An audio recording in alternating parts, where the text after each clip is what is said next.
One. There we go. There we go. We're broadcasting. All right. Hi, everyone watching. Appreciate you guys being here. We're going to get started here any second. Zach, man, it is all you. Get to it, sir. All righty. Hello, everyone, and welcome to That Pixel Live, the gaming podcast that explores video games, its industry, and its culture. This episode number 2, and you know what, guys, this week is going to be heavy on the God of War. You might say it has infected our little podcast, and if you had the video feed, you would know exactly what I mean. Yes. But we will get to that shortly. We'll also dive into Fortnite's microtransaction system and some recent Splatoon 2 news, including some DLC that's set to release later in the year. But first, we really need to address the elephant in the room, and that is the fact that I never knew Josh Faulkner was Spartan. I was. Yes, I was. Now I'm not. But you've still got the sick face tat, bro. Thank you. Yes. Yeah, Nice. I just inherited it, I guess. I don't know. Oh, you were born with that. I was born that way. Yeah. Yes. To fill this bad radio, I'm well aware. To fill in the listener, Josh has decided to do this show in full God of War face paint. Yeah. He has done the Kratos red stripe. I'm either Kratos or Ziggy Stardust, one or the other. Your Kratos' lesser-known brother, Kratos. Kratos. Now that you said Ziggy, I can't unsee it. That's all I see now, so thanks for that. Yes.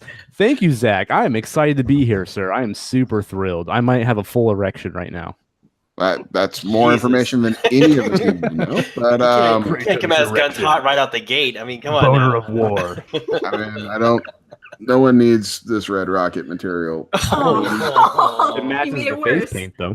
I was gonna say you already used the lipstick on your face. We don't need. Yeah, how far down does the paint go? I want to know. No. I don't. Sit back down, Josh. Just please. All right, I'm sorry. I was about to whip out my God of War. Oh, wow.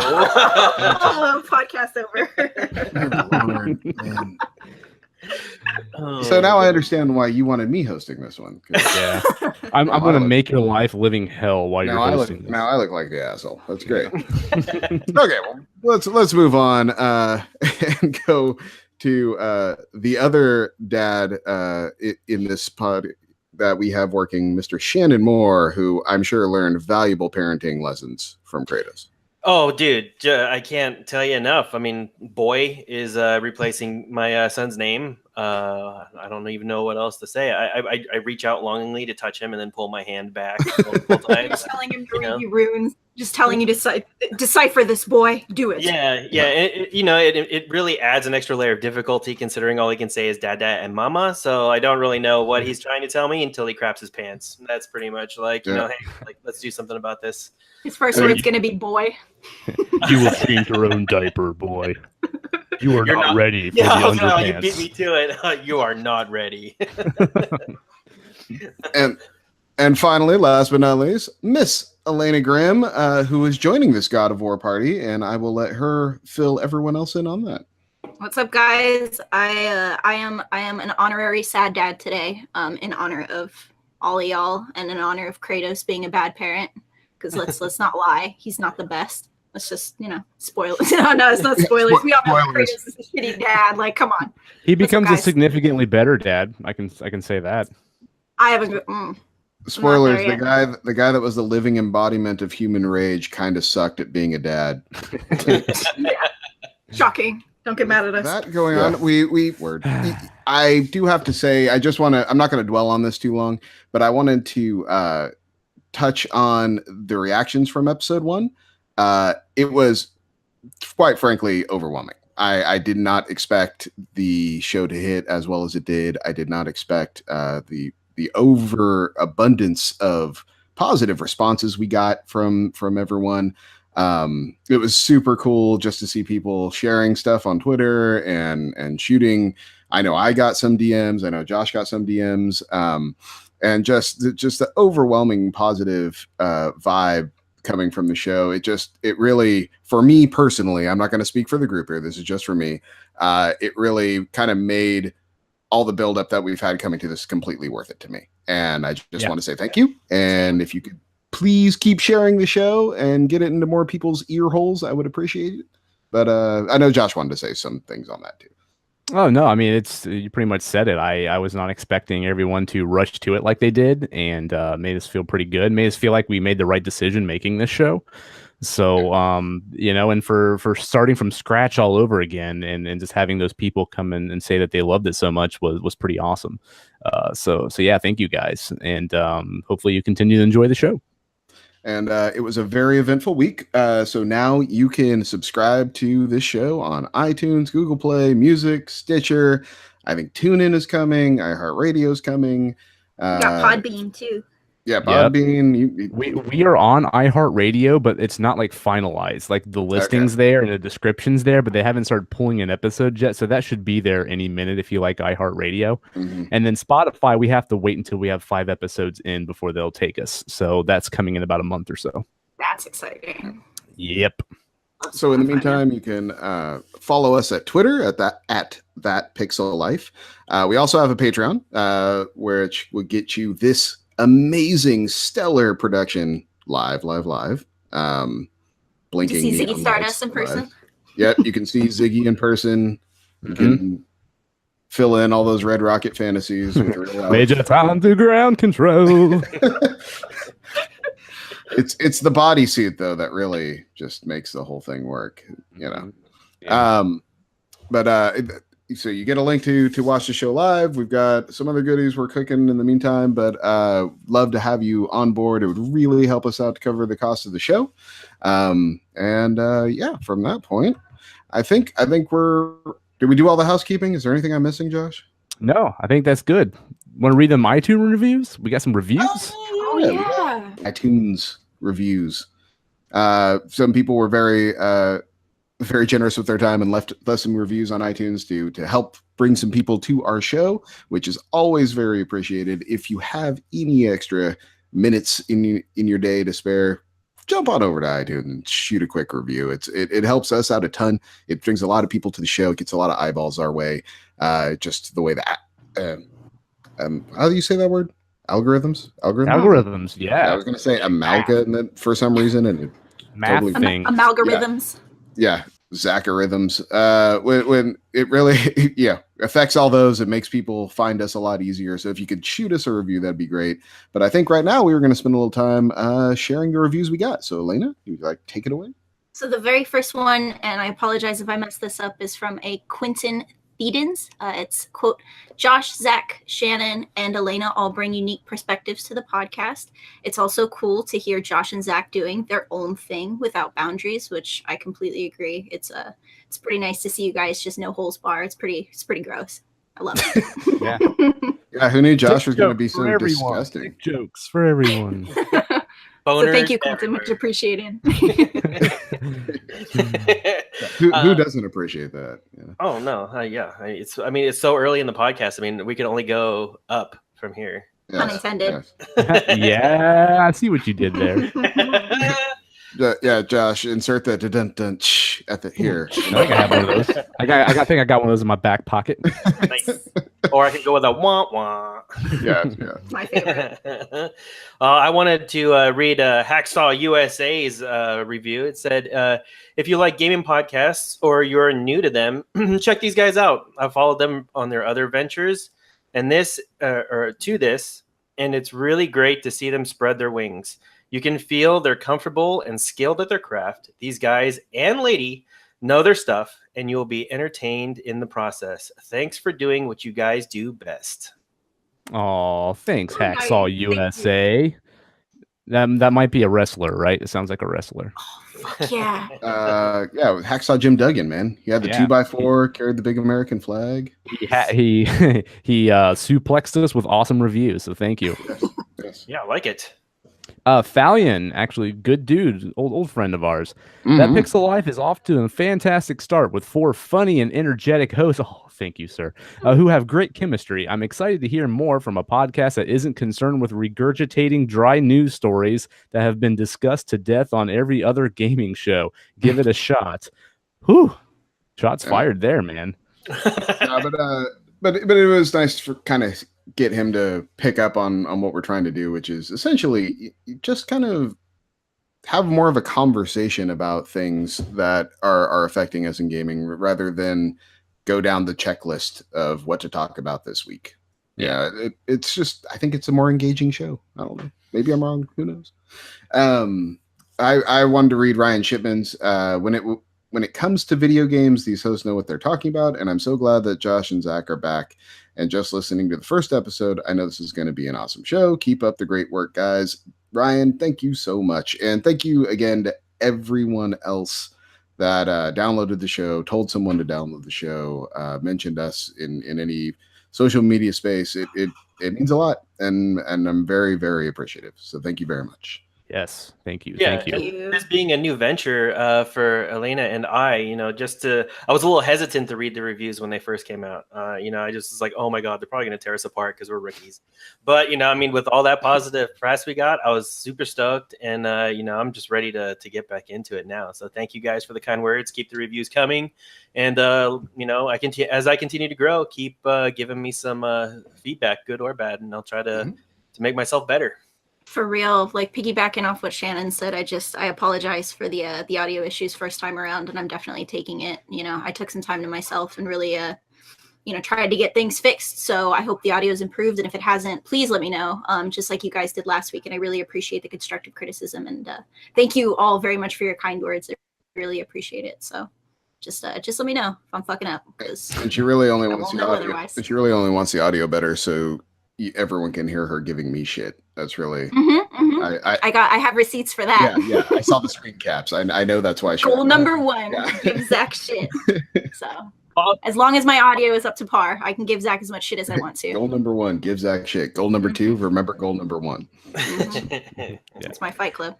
I do want to take a second to give a huge shout out to Joel Hetherington. He's actually an Australian listener. We have Australian listeners, guys. How awesome is that? That's amazing. Yes. So he actually hooked us up with a copy of God of War last week. All of us except for Elena bought the game, and Elena couldn't get it at launch, and she was pretty bummed about that. And Joel actually got an extra copy of the game on accident from a retailer, which I will not name. I'm going to keep that on the hush hush because I don't want them to correct that problem for him and charge him for it. But they sent him the wrong region, and they corrected it and gave him the right region, and they let him keep the wrong region key. So he asked us if we wanted it or wanted to give it away or something, and Elena didn't have a copy of the game. So he hooked Elena up with it, and now Elena was able to jump into God of War with us. So thank you, Joel, so much for that. That was super awesome. Our guests are already, our guests, our listeners are already fucking awesome, for stuff like this. Best 420 ever, I have to say. I don't know if you guys saw the Twitter account, but if you go to that Pixel Life, I think it was retweeted, and it's basically just me looking at my bed in shock, going, what? I didn't even tell Elena what it was. Yeah, exactly. Yeah, I was just like, here, put this code in your PS4. That's all I told her, and it was God of War. So she was probably high off her ass. Snoop Dogg made my dreams come true. I was like, oh my God, you guys, it's a 420 miracle. It was awesome, man. And then I just played the rest of the night like, holy shit, Kratos is a bad dad. Come here, boy, come here. Yeah, so it was awesome, man. Seriously, I don't have the words. Like, thank you. That helps a lot. Thank you. This close to fucking. I don't have that kind of money. So, I mean, I do. Don't get me wrong, but like, it was nice. No, just buying pot with it instead. I get that shit for free, boy. Fuck that.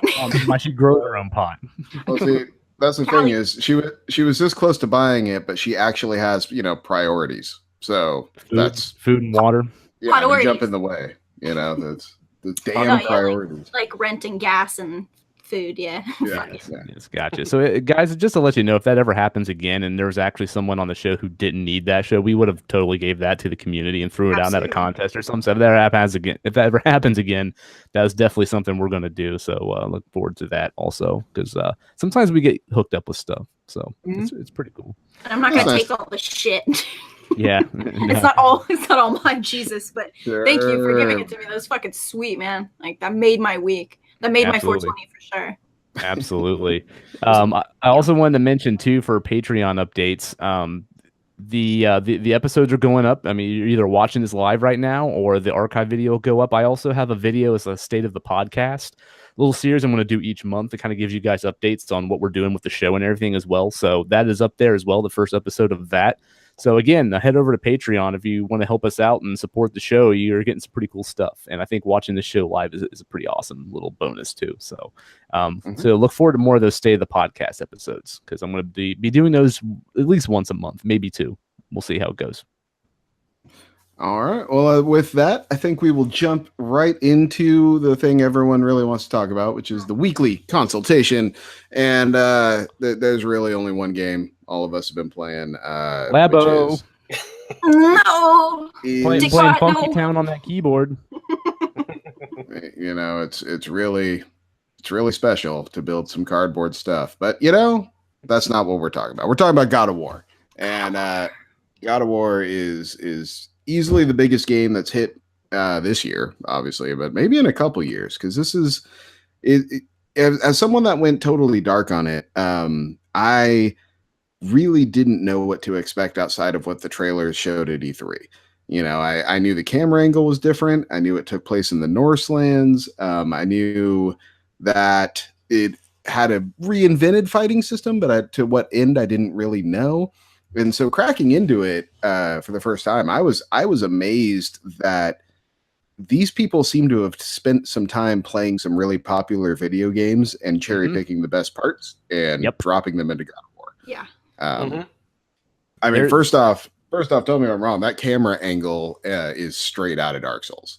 Like that is a Dark Souls camera, and that barrel roll. Yeah, that barrel roll is straight out of Dark Souls. On the light heavy attacks, R1, R2. Using the shoulder buttons for everything as well, so you can have the face buttons for actually maneuverability and stuff like that. That's straight out of Dark Souls as well.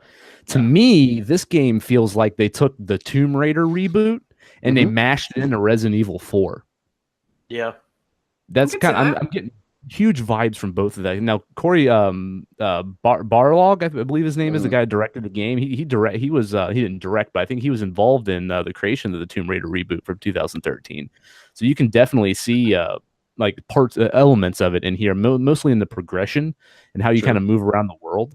Also, the Resident Evil 4, just how you collect things and find puzzles and come across stuff, and even like the shopkeepers, like the two dwarves that pop up from time to time, where you upgrade your stuff, are kind of like the shopkeeper that you run into in Resident Evil 4.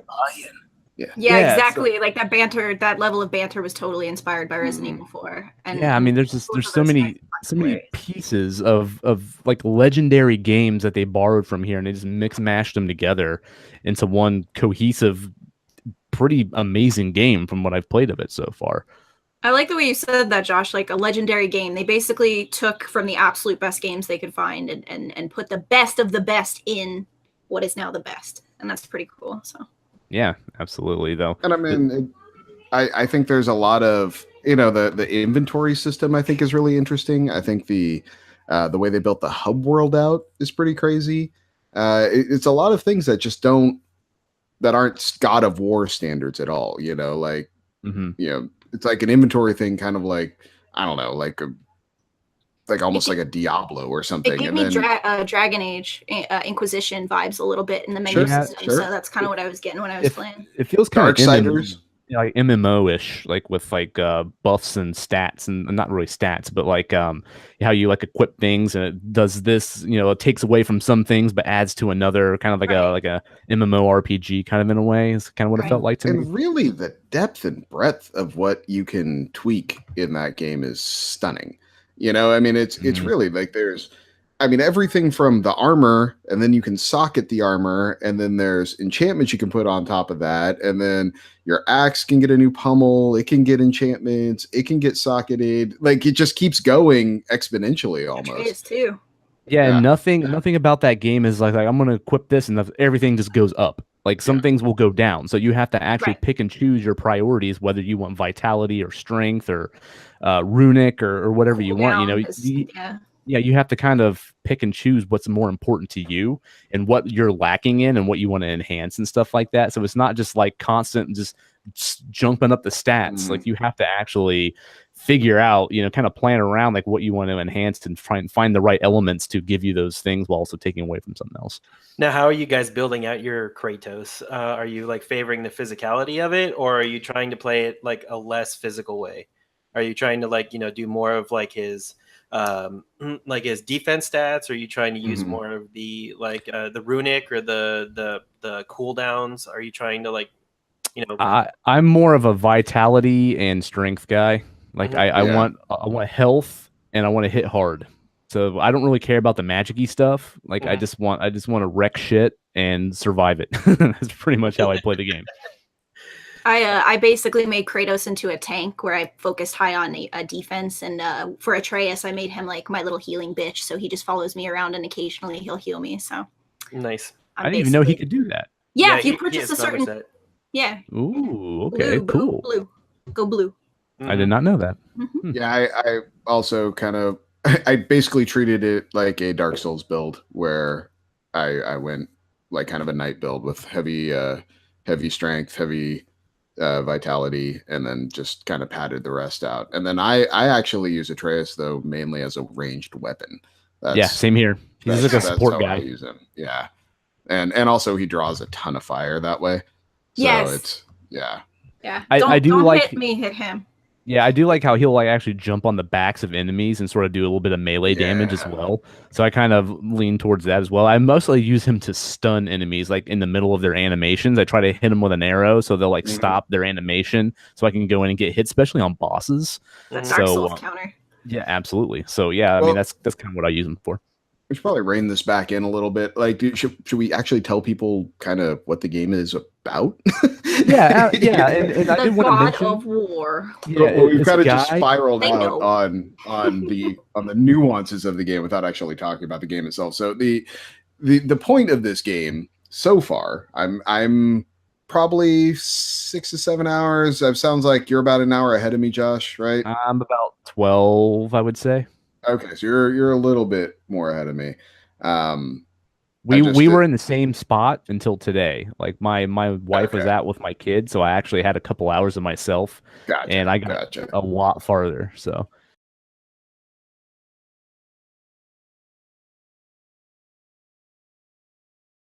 it seems like we're all pretty much in the same area. I think Shannon's a couple hours behind. Elena, I don't know. I'm not really sure where you're at.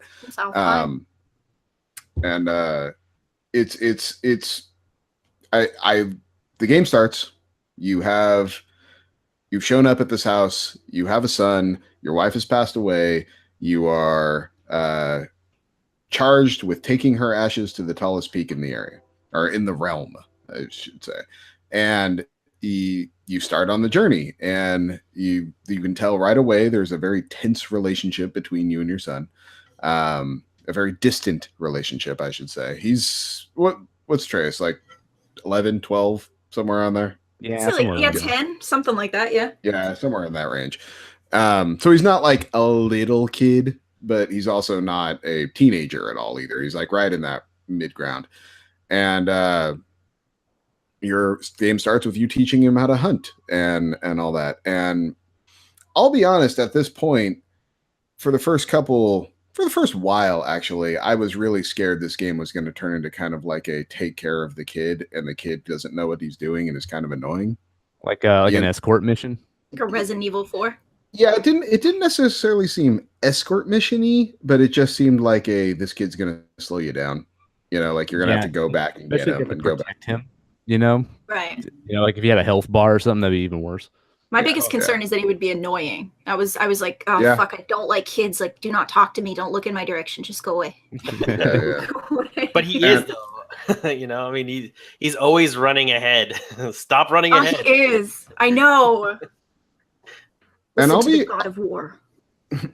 I'll be honest though. I think it's a great testament to this team that they turned this mechanic into a great. He's a great character.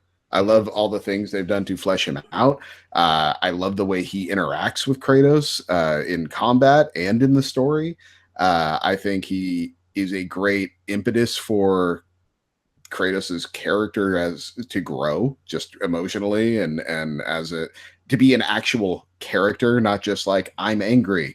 Oh, and now I'm angrier, and now I'm angriest. Rah! Let me rip the wings off some shit. Like it actually has. I find it gives Kratos so much more depth and dimension by having Atreus there. I don't know how you guys feel about that. I would say that he states the obvious way too damn much. Mm-hmm. Like, oh, look, there's a ledge there. What do 10-year-olds do? You know what I mean? Like, that's all they fucking do. Yeah, it's like, I got eyes, homie. I saw the fucking ledge. I can climb up it. But he's also taking the place of all the button prompts. Like that. And the first 3 hours of that game, like really until you hit the summit or until you get to the lake. Until you get to the lake, that first whole bit is just tutorial. Like even when you get to the lake, it's like, hey, look, there's a boat. We can ride the boat down the river. Like no shit, motherfucker, I know. Yeah, it's like I see the fucking boat. We can go on. He does a lot of that stuff. Why are you guys so fucking hostile? They're telling me to press circle. I don't need Atreus to tell me there's a fucking boat there. I can see that boat with my own especially with the little circle. There's like Thank the little circle there. Yeah, it's a very, very, very, very. This is just weird. Like, it's a very minor complaint. It's very extreme. Like, it's so much that I wouldn't even really mention it. But he does state the obvious a lot. That's really my only thing about him. But otherwise, yes, I agree. Job. That's his goddamn job is to point out the fucking ledge that he's maybe more of a 2 game people out of mechanic. 10 don't see. Then you're saying he's not his job. I don't mind. I'm just giving him fucking shit, to be honest. It's running with my whole spiel about like not liking kids. I don't particularly mind him, and to be honest, I completely agree with what you were saying about how he fleshes out Kratos in general. I feel like they challenge each other, and that's what's going to make this game in regards to plot a lot of fun.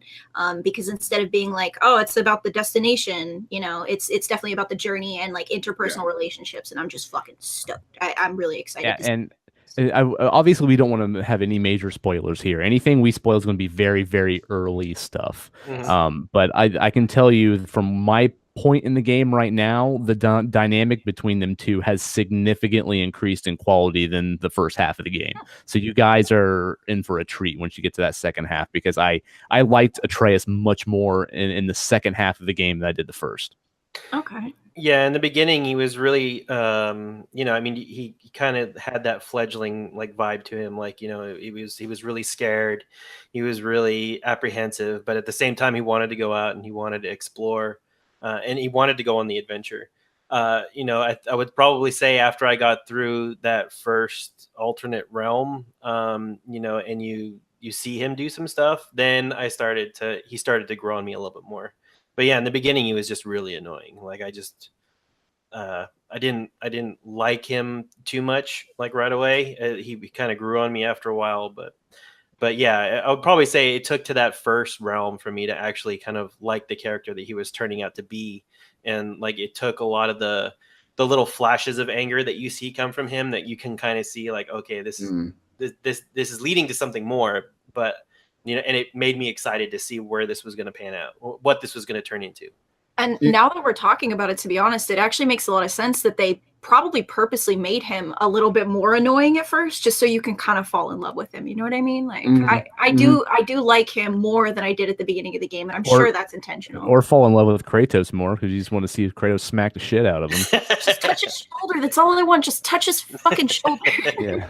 The thing, Kratos, and I think that the other thing that they did really well and smartly is in all of this stuff around the game. Like when you go to the menus and everything, it's all written from Atreus's perspective, which I think adds a lot to the character. Like it's all, when you encounter a new enemy, it'll pop up that it's been added to the bestiary, and it'll give you clues on better ways to fight them or beat them or whatever. And when you go and look at those things, it's written from Atreus being like, oh, this guy, my dad actually seemed to have a problem fighting this guy. And it's because when he does this, my dad needs to do that and things like that. So it's really, it's just. That's because Kratos is illiterate in this game. The guy can't fucking read anything. Boy, read this for me. Well, like, could you see them going to a restaurant? By the way, did you realize Hey, could you see them going to Applebee's? It's like, boy, read this menu for me. Which one says If it was taco? written in ancient Norse runes, his Greek ass probably couldn't read it. You're right. It's just like, hey, guess what? Atreus probably couldn't read any of the Greek that Kratos discovered in the first 3 games. It's like I think Atreus can read fucking anything at this point. That's the vibe I'm getting. Like, as I long as it's honestly, written I in don't, Norse. You have I to don't find the know, ciphers. man. Yeah, there's something tells me he's like a mythical language god or some shit at the end. Like, I know absolutely nothing, but like I'm just thinking ahead because for me personally, this is my first God of War game. I've never played any of the other ones, so What? yup. It's funny that I'm getting into like a brand new. Basically, they ran out of Greek mythos. It seems like so they were like, "Fuck it, new mythos," and I'm like, "Oh, cool! I love Norse mythology. Let's do this." You got to Great go time back start, right? and play the previous one and punch Zeus in the face for like 15 minutes because they don't give you a prompt to let you know that when you're done punching him in the face, you could just like stop pressing the button. I mean, you'll just sit there and bash his face in for like 20 minutes if you didn't know that. Ripping a grown man's head off and is watching the skin stretch as he screams is pretty brutal too.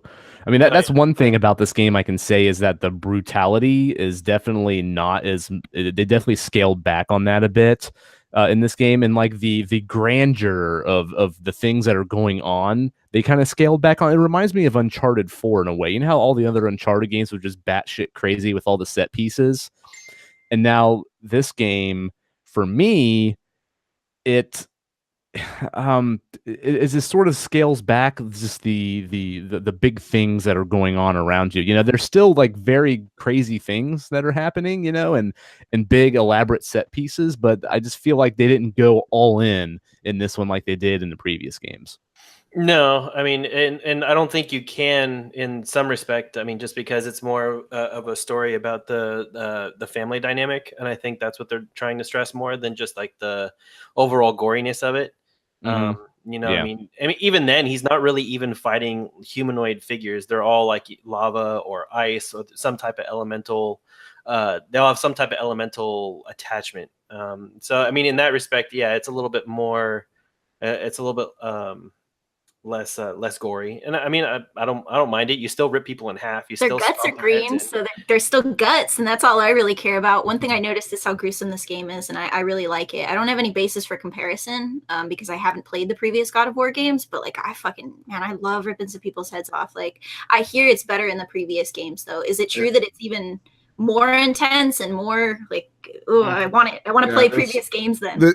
This game is way it is way toned down compared to the other games, and I think it to a good or to a better effect. It's I feel like the things you get in this game are way more earned than they were in prior games. Like the other games were big and splashy, but to kind of be big and splashy. Like there wasn't, you know, it wasn't to an end necessarily. It was to be really cool. Like that was like the thing with God of War. It's like like the Poseidon fight in the God of War 3, you come around for that. It's brutal as hell. Like you literally watch your own eyes get gouged out. Like that's what happens at the end of that fight from Poseidon's perspective. And like all that happens at the end of that is you go, wow, that was neat. Okay, anyway, on to the next thing. You know, like, wow, that was cool. Okay. This game seems to make more of a statement than the previous ones did. Like they're trying to get a point across more, and they scale back. So it's kind of a trade off. You're trading off grandeur for more of an impact. Yeah, more feels. I guess you could say like just trying to make you feel something other than fuck, that was awesome, rip some shit apart, you know. Exactly. Still giving me a splash of that on the side because I do get that in small doses, and I'm just like, yes, it's amazing. And I think that goes a long way to make this. You know, they changed so much of this game from the prior series, and I think those little things like the quick kills and stuff of that nature that do bring a lot more. That raw original type God of War stuff to the brutality. table. I think it helps make it still feel like a God of War game. Mm-hmm. You know, because this game's camera is totally different, the fighting system's totally different, the weapons totally different. Kratos has a beard, like it's he's old now. It's like a whole different type of thing, but it still feels like God of War to me. Like I still definitely have this is that feeling again. And straddling that line, creating that balance couldn't have been easy. It just couldn't have. Like that's to do all that and have it still really go, this is a kick-ass God of War game. I mean, I can't imagine how they did it. So no, about a day or two before the release, there was a review that came out that said something about not having a jump button. And I remember like totally freaking out. I was like, "Oh my god, they're gonna ruin this game," because that was all I did in like the previous games. Is I would just jump up in the air, I would use the chaos blades, and I would just wreck face with on everybody, slam those chains into the ground, like the ground pound, like the air combos. I was doing it all, and when I heard that there was no jump button, I was just like, "Oh my god." Now you have to do a barrel roll. Just do a barrel roll. Now there's a lot of rolling on the ground, a lot of dodging. But I mean, like I said, I don't miss it. There's not. I was very pleasantly surprised when I got into the game and I saw how fluid the movements were. Now that doesn't mean to me that the combat isn't 100% perfect. I think at times the locking onto your targets can be a little daunting with a lot of the punch. Yeah. Sometimes that throws itself off a lot. Yeah. Fucks up the camera too. Especially when you get swarmed. When you get swarmed. Yeah. It's best not to even use it sometimes when there's a bunch of enemies on screen. Can we talk about how satisfying that axe is to throw, by the way? Oh, dude, that's so awesome. Just that thud and that feedback when you grab it back from hitting the triangle button. Like I was going to say, it's not throwing it, it's recalling it is the satisfying thing. Yeah, when it comes back is when you're like, oh, I got it. And you're like, no, I'm sorry. How many times have you forgotten to call it back? A lot. So many times. I mean, I think I threw it on one side of the lake and I was on the other side and I realized I needed it. And I think Kratos held his hand out for a solid like 10 seconds waiting for that That's great. I don't know if you guys saw me playing on Twitch, but I decided to play the first 20 minutes and I do mean 20 minutes because I had to fucking stop. I couldn't beat it. I decided to play it on hard mode before I knew any of the game mechanics, before they taught me shit. They really didn't teach me dick. I don't know why. I don't know if I had played it normal, it would have been any different, but I legit forgot to recall my axe the entire battle. And I was like, what's going on? What am I doing? What am I doing? And I just got nervous and I fucking just ate shit that game is not easy. Even on normal mode, that game is not easy. And I'm hearing from friends that that's just like one of the big themes is, no, this game's not going to be easy. Even on normal mode, it's still going to kick your ass. It's still going to make you fucking angry. And I really appreciate that because I know there's some replay value to this game and I know I'm going to beat it again. Like I know it. I know once I run through this, I'm going to go, I'm going to, do everything. I'm going to get that platinum fucking trophy or I mean, come on, I'm not, but I'm going to try. And but I am looking forward to playing it again on hard mode because I really want to beat it on hard mode, especially after spending all that fucking time, man. Oh my God. So you can start it from scratch or can you can change it on the fly, can't you? You can. And I was like, but at that point I just decided to start over. I don't know, fuck it, right? Because I had spent all that time, You got to know what you're stepping into. You got to go through it on a normal level, get your mechanics down, and then start over on the harder one. I'm a pussy. I'm playing it on the easiest difficulty. Their own, man. It makes sense too. I mean, if you're looking to blast through that fucking story mode, I love that games do that now. They give you like me the story mode. It's like for me personally, I don't need to be challenged as long as the game is consistently fun. I'm fine with that. I like progression. I like to keep moving along, especially since I'm limited on time. So for me, playing that mode makes sense to me. And this game is still absolutely addictive, even on the easier mode. And today I played an optional boss battle that wrecked my shit, even on the easiest difficulty. Like it was like 7 times it took me. I can only imagine playing this boss on a higher difficulty. It took me about 7 times to beat it.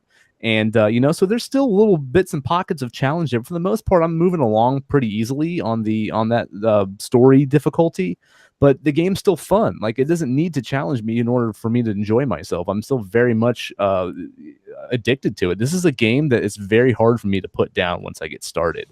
Just the way the pacing in this game works, it hooks you. I haven't seen a game pace this well and want to pull me in and keep going as much as it does since Half-Life, to be honest with you. And there's always something on the horizon to go do.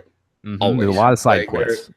Yeah, I mean, it doesn't matter where you are. You can look around and see something to go look at. And the side quests to break open, something, The side quests are quality too. Mhm. You know, like I don't feel like I go on any of them; they just feel like stupid and repetitive. You know, like Far Cry 5, than the other game I've been playing. You know, like I feel like I'm learning something at least, or I'm getting something that's very useful to me when I do them. And there's a lot of cool lore and story bits and stuff in there that you can find in those side quests. And so far, I haven't played a bad one yet, and that's very refreshing too. Do you get additional dialogue with Atreus or any type of thing like that with side quests? Because I've been doing just completely linear the entire game, just straightforward. Yeah, That's awesome. You'll come across all kind. Like there's one spot that I saw where there's this giant dead thing just laying on the beach, you know, and then you get I know like exactly side, what you're talking about. yeah, and like you'll get some lore about that, and then there's also side quests that you can carry on. They'll carry on throughout the rest of the game as well. That you find that gives you a little extra incentive to kind of pay attention to your surroundings and look for other things on your adventure. And that's something that you wouldn't even have came across at all unless you would have kind of took that off the beaten path section and hit that and found it. So yeah, I mean everything just feels worthwhile in this game. I don't feel like I'm getting any filler, and this is a pretty long game so far. I mean, I hit a point. I'm surprised actually with the length on it. I hit a point where I thought I was about to beat it. And then I looked online just to kind of look at like the titles of guides, just like of the sections, just to kind of figure out where I was at. And I just hit the halfway mark. And it wasn't one of those situations where I was like, oh man, I got another half of this game to go. Like, I'm like, okay, cool, let's keep going. Like, I want more. I want to keep going. I'm enjoying this, and it hasn't got stale or old yet. Just awesome pacing. They nailed that out of the park with this game so far. Now, I've been playing it on just a standard PlayStation 4, and I know you, Josh, and Zach, you both have pros. How does it look on a PlayStation Pro? I mean, do you know if like you play it on like the resolution mode or the performance mode? I mean, like, do you see like a big drop? I mean, does it look? I mean, I know the frame rate's probably going to drop a little bit, but overall, how's it look on your PlayStation Pros? On the resolution mode, it looks absolutely beautiful in 4K. Like just flat out, that game running in 4K looks stunning. The frame rate does take a hit though when it runs in that mode. It runs. Is it worth it? Like to keep it on? You know, the game doesn't move that frenetically that playing in that mode. It seems pretty. It seems really pretty, and it kind of makes it worth it in that regard. But the other problem I have is if I'm playing in that mode, I have to use headphones because that mode makes my PS4 sound like it's gonna blow up. Like even with headphones on, like I can hear it through the headphones. It's so loud. Like it sounds like a fucking rocket's going off. Yeah, like it competes with my furnace. I've never seen anything push this hardware this hard. Like the fan is just ridiculously fast when this game is in the resolution mode. It's just oof. It's like a hamster on a treadmill. It's like that wheel. It's just like, help me. Yeah. It's just sitting there sweating like, come on, guys. Yeah. I mean, it's so loud. It's almost to the point where I'm scared to run it like that. Yeah, like, that's how I feel too. Like I feel there's something wrong. You know, like it's going to overheat or something on me. It's like running it that way for a couple hours will make this break. Like I don't know how, but I know it will. You know, like I can just tell. I have that same like that same fear that something's going to break down on it. For me personally, I've played with both modes, and I have a 4K TV and a Pro. To me, the resolution mode is the way to play because the game's just so much crisper and cleaner, and with such a high presentation with this game, like it just helps, I think. Now, I played it on the lower resolution mode with the higher frame rate, and I don't think like it's a significant drop or anything. Anyone who's playing this in 1080p is still getting a fucking amazing looking game. No, I think that's great. It's just a bit more attention to detail in the 4K resolution mode. But for me, the frame rate is higher in the in the frame rate mode, the performance mode, I mean. So 1080p people, it isn't really going to matter because it just sticks to 30 frames per second. But if you have a Pro and you're playing on 1080p, or you pick that mode and scale it down to 1080p, your frame rate is higher, but it's also inconsistent. So it's not locked at all. It's unlocked. So it just hops around. So 1 minute it'll be 40 frames per second. The next minute it'll be 35, then it'll be 60, and then it'll be 52, and it just bounces around. And for someone like me who's always been a big PC gamer, I'm sensitive to those frame rates. Like I can tell when they drop and when they bounce around like that. And to me, it makes the game feel not quite as smooth. It's not that it's dipping and the game's jerking at all. It's just that you can tell the frames are just moving around everywhere. And I don't like that. I would much rather especially in big encounters. Yeah. If you get a real like screen filling boss, or it's one of those rooms where 10 dudes are there and you got to take them all out, you really notice it there. Yeah, and this game loves particle effects. If you guys haven't noticed, like there's little particle effects is everywhere. Yes, everywhere. Just shit floating around, sparks and sparkles. It's like a Miyazaki film up in this bitch. It's like, oh my goodness. Exactly. And when a lot of that stuff kicks in, and there's a lot of enemies on stuff, and you know that it'll start dipping around. Now in the resolution mode, I haven't seen any drastic frame rate dips. There's been little tiny ones, but it still pretty much stays around 30 frames per second. And I'm okay with that. I would rather have that than just the shit bouncing around everywhere. So I play on resolution mode. That's what I would prefer. That's the best way I think it is to play it. But if you want to trade off the resolution for maybe just a little more responsiveness in the controls, if you don't mind the frames bouncing around so much, that if that's important to you, then that's probably the way you should go. Nice. I also find it runs quieter in that mode. Mm-hmm. Yeah, especially if you have a pro. Yep. Yeah. So how long did you guys spend in the boat listening to Kratos talk? I basically until Kratos was done talking. I was totally like, I'll just go paddle around for a little bit. I want to hear the end of this story. Well, I know because I'm a guy. I just love to just kind of push through games. I try to beat them as quick as I can, just because I have so much on my plate that I'm trying to bounce from game to game to game. This is a game I could really see myself 100%ing though, because I enjoy it so much. But the cool thing about the stories is that they'll actually continue where they left off once you hit the boat next. Yeah. So once you're moving around and that story stops, like if you're someone like me that would like to hear the rest of the story, but I want to keep going, they'll pick it up where they left off unless you get so far ahead that there's just other things that kind of take over, like in priority. But I would recommend actually sitting around the boat, because some of the stories and the character development you get from Kratos is actually really intriguing.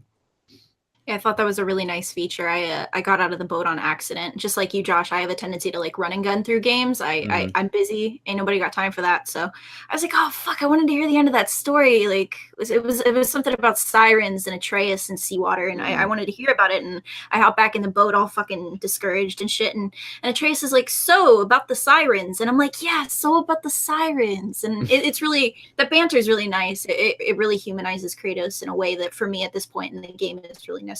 So I'm into it though. I really like story time with Sad Dad. So or Mad Dad. No, he's not Soldier 76. He's Mad Dad. He's not Sad Dad. Everybody's got a nickname. But I think the stories hit on what kind of makes this game really special. This game is grandiose, and the bosses are huge and screen filling, and the settings are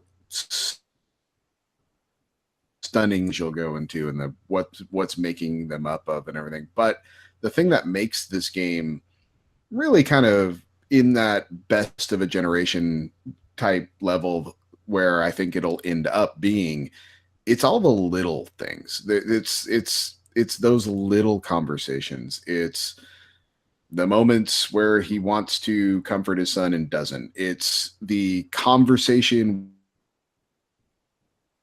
where his knife, that was his mom's knife, and said, oh, I can't imagine if I would have lost this. And Kratos looks at him and goes, you did lose it.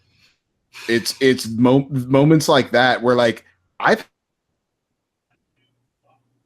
had that conversation, that was your fault, and it's these moments though where you can tell there were absolutely pieces of dialogue that were written by parents. You can tell there were pieces of dialogue that had something behind them, probably professionally opinionated on how people react to certain situations in certain ways.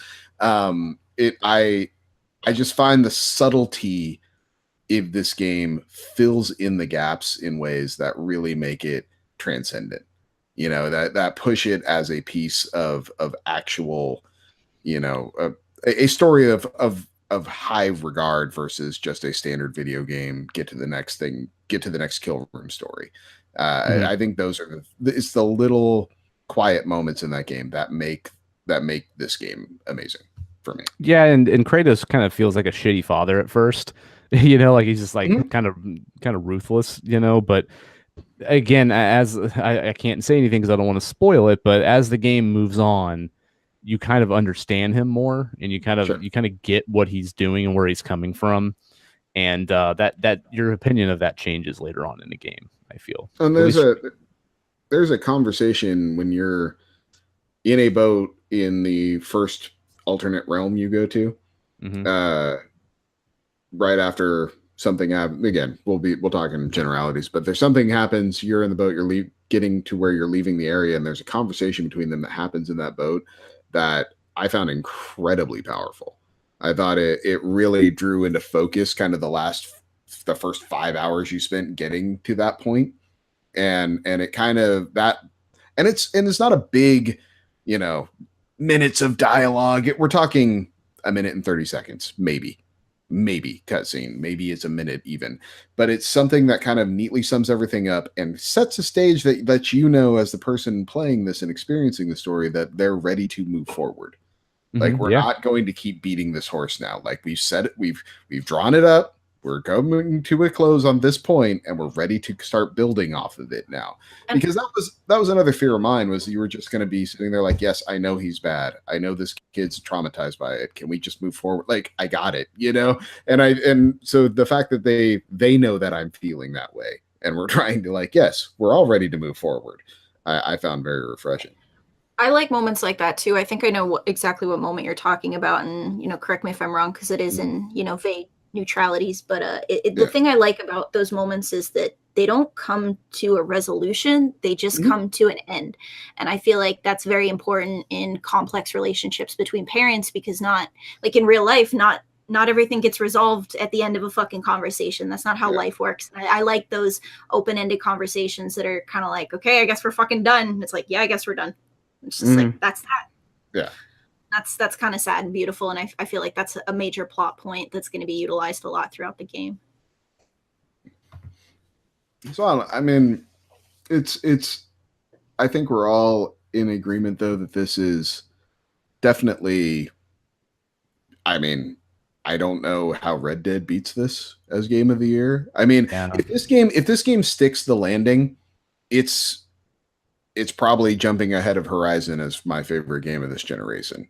Like, it scratches a lot of itches that for me, that, I mean, I can already tell you that it's like neck and neck with Bloodborne for me right now. And again, like it has to stick the landing for me, but like this game has, I always knew that this game was going to be good, but it ended up kind of surpassing my expectations, I feel. And again, I really believe that the reason why it's passing my expectations is just how addictive and how much they hit the pacing of the game, and how it never slows down. Like, it never gets to a point where I'm bored or I'm wishing that a mechanic would stop going through or something like that. And even like the humor, like this game has its moments of humor in it that work really well too. Like those two dwarves that are like the shopkeepers are fucking hilarious, especially the blue one, Brock. Like, especially when he starts calling Atreus a little shit and stuff like that, and he just flies off the handle, and it's just like, I love the dialogue from that guy. He cracks me up. The other one, not as much, but there's some really funny moments between him and Kratos and stuff in there. And then like the two brothers are always like quarreling with each other and stuff. And I thought that was a really cool dose of humor that they added to the game that kind of takes the tone and calms it down a little bit and gives you a little bit of fun before it kicks back into being, serious again. I also think it's pretty amazing that there's not really that many load screens except for when you die. I mean, it keeps the kind of one when you hit the like the fast travel location doors, where like when you enter it, it kind of goes dark for a second and comes back up, and then you're going through like the tree of life or whatever, and then go out the other side. But there's that sort of brief moment where you kind of hit a load screen there a little bit, but otherwise, the game is seamless, and that camera never shifts or cuts. It's just always there, moving around you, and it gives you a really cool sense of immersion. And that's probably why your PS4 sounds like it wants to fucking die. Yeah. No cuts. Worth. Very worth. Absolutely. Awesome. So I want to talk about the memes. This game, I'm surprised how big it blew up on the internet just from the memes. Boy. Yeah, boy. Boy. I've read so much stuff, and like people are coming up with their own little conversations between the two and parroting things, and like there's so many images and memes and stuff I've seen on the internet. And, like that to me just goes to show how big this game is going to be and how much of a big seller it's going to be. Because I mean, there's people that are latching onto this that I didn't really expect to, and it's becoming such a big sort of culture thing right now with gaming. Just everyone just wants to comment on this and make pictures about it and stuff. And I mean, yeah, it is kind of crazy because he calls him boy like every 2 seconds. But just seeing some of the creativity out of people making fun of this game, but they're not really making fun of it; they're more celebrating it and just kind of poking fun at it is really, really cool. Like this game has definitely found this audience much more than I thought it would. Because I never remembered the older God of War games being getting this much attention in the community.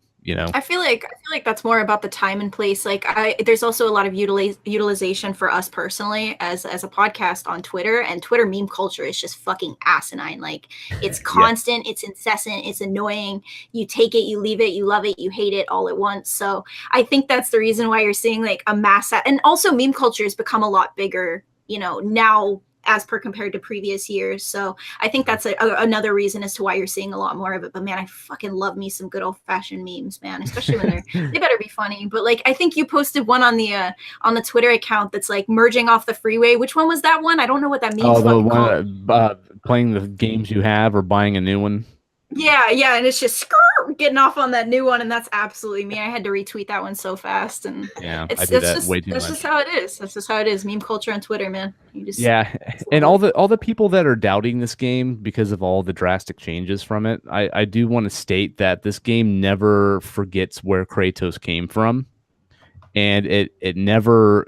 It doesn't gloss over that stuff. It doesn't forget it existed. This isn't a reboot at all. I mean, it kind of is a rebooting of the franchise, but everything you've known about those previous games are all still here, and it digs even more into that in the second half, into some pretty amazing moments.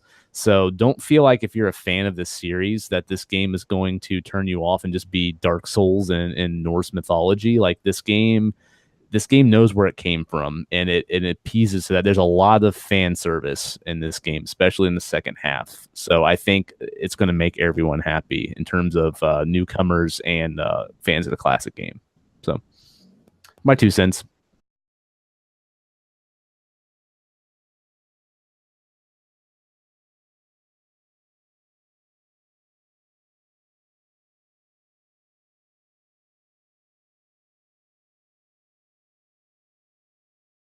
All right, guys. So just to kind of wrap up the discussion here on God of War, I mean, obviously none of us have finished it yet, so we're still trucking along. But I think all of us have put a decent amount of time into. Like, what's your overall impressions of the game so far? Like, is it meeting your expectations? Is it, like what are your generalizations, real quick, of how the game is?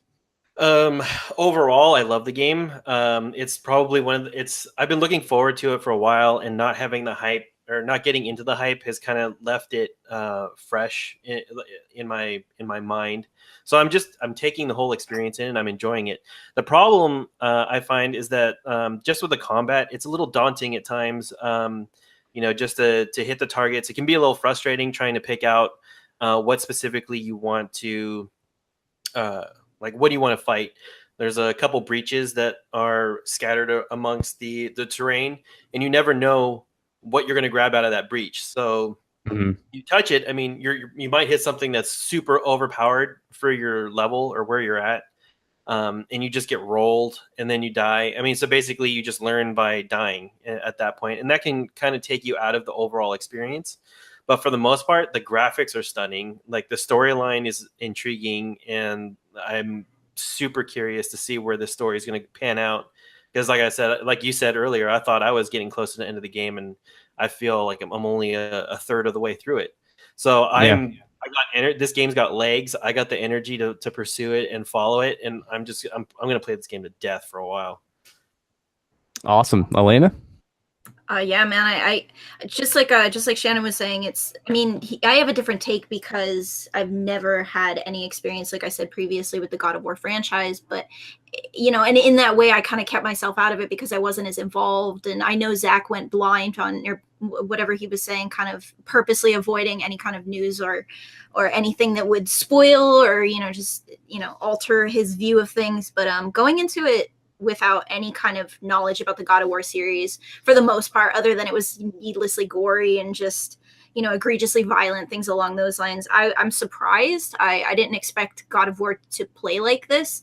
To me personally, it's just an amalgamation, like we were talking about previously, of just some of my favorite games personally. I mean, Resident Evil 4, we've already talked about. Let's not ignore, the elephant in the room. It's very similar in a lot of ways to Last of Us, which is one of my favorite games of all time. So, especially in presentation. Yeah. And I feel like we're in like the dad era of games, and I think that's because of the core demographic of a lot of people who play console video games. PS4, for example. Even my father is he grew up in this playing video games, and I have as well. But I totally understand why devs are going in the way that they're going, and just God of War in general is an exceedingly fun game. To be honest, I can't wait to keep playing it. Like as much as I'm enjoying this, I fucking love you guys. Like Kratos, Atreus. I've been making jokes all week because of Atreus's name, and I know it's based on the mythos, but like to me it just sounds like a 2007 scene band name. So all weekend when I've been Twitch streaming, I was calling him like, all right, Fallout Boy, get over here. All right, Sayasin, get over here. All right, fucking Mars Volta's not quite right, but I was just going nuts with calling him stupid fucking names. Come here, My Chemical Romance, fucking read this glyph for me. Let's go. But I adore the game. I think it's really fun. I really, really enjoy just the levels of difficulty, how they ramp up, because I've played 3 modes. I've played easy, and then I've played normal, and I've also played hard. And I know I'm just going to fucking fuck with that, and I like that you can change it as you go along, and you can really alter how you play the game by messing with that difficulty. And my favorite thing, the thing that stands out the most, is probably the voice acting, because I've never, even Last of Us, the voice acting isn't this good. And I'm curious as to what your guys' opinions are on that, because I'm just fucking blown away. Atreus' voice acting specifically, as much shit as I talk about him, whoever did his voice acting is phenomenal. He deserves an award. I can't get it. It's amazing. Yeah, the guy who did Kratos is super good too. And again, like it's one of those things where he's kind of here like, boy, you read this for me, like it doesn't seem like it's like super involved, but again, like I can't say anything because there's spoilers, but there's beats that the story hits later on in the game where the voice actor gets much more involved with it, and he's actually very impressive too. And there's one character in the game that I actually really like the voice actor for and the dialogue for, but I don't want to say who that is because it is kind of a spoiler. Okay. So I'll keep him aside. But there's another major character that you meet up with who's really, really talented as well. So yeah, the voice acting is really good in this game. Yeah, no, like Kratos, his voice. The first time I heard him talk, it gave me goosebumps, dude. Like I was just, that low, deep voice. You just knew that somebody, he was that hard, grizzled life that he just murdered everybody in his past, and it was just, it was great it was like coming home to a friend you haven't seen in a long time. It was awesome. It just came out it just, it makes you appreciate the character, to see them go through the transitions and to see like that final. Or I don't know if this is going to be the final rendition of him, but to see like this version of him, like with the voice work, was amazing. And everybody else does a really good job. The neurotic brother, the germaphobe brother, is hilarious to listen to. So I mean, it hits all the right spots with me. I enjoy it, and it's another one of the reasons I love the game. Awesome, Zach, man, what's your final thoughts before we move on? I think finally, I can't wait to play more of it. I can't wait to finish this game. I think it's a very special game, and I really hope it goes where I think it's going. And you'll probably hear me talk more about it in the coming weeks. is my final thought. Yeah, that's probably true. I highly doubt this is the last time I'm talking about this game this year. So yeah, I'm hoping to have it finished by this weekend. But there's some story beats that I would love to talk to you guys about, especially with Zach, since he's a a veteran of this series. So maybe we'll try to get a spoiler cast going at some point of the game. Yeah, I think we probably should. That's I can already tell this is a game I want to kind of dive a lot deeper into than the conversation we're having right now. That's what I was gonna say. I can tell a lot of us have a lot more we want to say, and we're kind of tiptoeing around it. Dancing a little bit. Especially where I'm at right now. Like, I really wish you guys were at where I'm at right now, because I want to talk about. I can tell you have like a secret to tell us, and I want to know, but I'll also be very upset if you tell me. So do not tell me. That one fight at the summit though was probably like going to the summit like right before you hit there was amazing. I loved it. So, yeah, I mean, like just everybody's gonna have one of those set pieces that you're just gonna go crazy with. I don't know how many times I hit the photo or the screen capture button, like when I was in that battle, just trying to get like a perfect screenshot. But yeah, it was if the rest of the game is anything like that, as far as set pieces go, I'm gonna be thoroughly elated with it. Awesome. All right, I think we'll put a bow on that one for now. I'm sure we'll come back to it. I know I won't be able to stop talking about this game for a while. So sorry, guys. You're gonna have to put up with it for a little bit more. We'll just call you Robbie with how much he talked about Metal Gear Solid 5. Yeah, totally. Cut me off when I hit month 3. Later, I'm not joking. Probably talked about Metal Gear Solid 5 for 3 months. That's a good. I like Metal Gear Solid 5, but not enough to talk about it for that fucking long. Because as soon as I got to the stealth missions, I gave up. I was like, I finished everything but the stealth missions, and I was like, fuck this, never mind. Well, here's the thing. I don't like Metal Gear 5, and I had to listen to it for 3 months. It's a good thing everybody likes God of War, man. You're fucking. I couldn't Fulton myself out of those conversations fast enough. But let's get into a little industry buzz. Still, if anyone wants to hit me up on Twitter and come up with a better term for that than industry buzz, I am all ears. We need puns. We need an industry pun. At Zakl, Zakl, hit me up. Yes, industry puns. And then Elena, you wanted to talk to us a little bit about the Splatoon 2 update. I did. I do want to say one thing real quick about the God of War patches just before we get off the topic of God of War, because just fucking thank God for that patch where they increased the size. That's definitely an industry buzz because they've just been adding, patches and patches. And I don't know if you guys noticed because I'm a blind bat. I'm wearing contacts right now, but I have really piss poor vision. Anybody else notice how small the text boxes were in God of War? Yep. Yes. And I will say the patch didn't do enough. It needs to be bigger. You're right.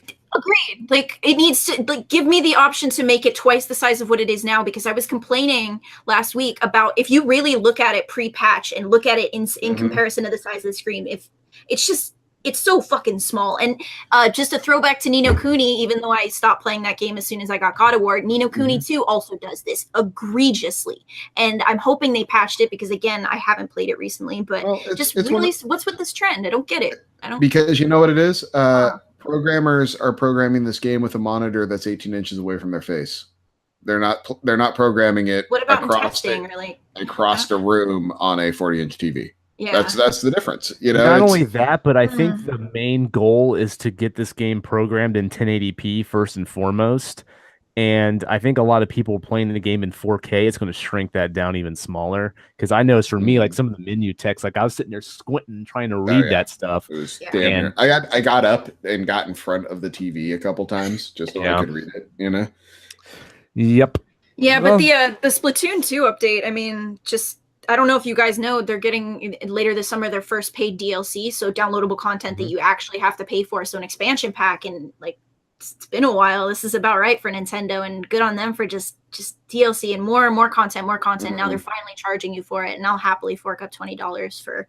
I'm looking at like fucking 80 missions, and then you get to be an Octoling, and there's all sorts of new stuff. I'm really looking forward to it. But even just yesterday, and this is Nintendo with their with their flagship games, 100 additional pieces of gear, 3 new maps, 4 new weapons, a new rank. I can't fucking. I love Nintendo, and this is why I love Nintendo. You don't see other you don't see this for PlayStation. You don't see this on PC, not as frequently as you do on Nintendo. And I'm really excited. And this is why I keep going back to Splatoon, other than the fact that it's really, really fun. It's just this really, kind really of content is lovely, man. Like, thank you, Nintendo. Thank you, Nintendo gods. Thank you. Much appreciated. Yeah, and it's a full-blown like single-player campaign they're adding, right? Yeah, man. Yeah. And then after you beat all 80 missions, you can be an Octoling online multiplayer, like on the online multiplayer, which I'm really looking forward to. Yeah, all that cosmetic shit. I'm all into that. Yeah, the dressing your character up in that game is really fun.